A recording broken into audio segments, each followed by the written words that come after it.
Tiga rumah warga yang tertimpa pohon tumbang terletak di Kelurahan Tanjung Merdeka, Kecamatan Tamalate, Kota Makassar.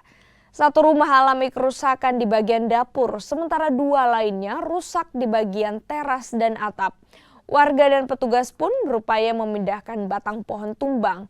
Proses pemindahan sempat terkendala karena cuaca yang buruk. Tak ada korban jiwa dalam insiden ini, namun kerugian pemilik rumah diperkirakan mencapai puluhan juta rupiah. Diperkirakan sekitar jam 3 malam terjadi.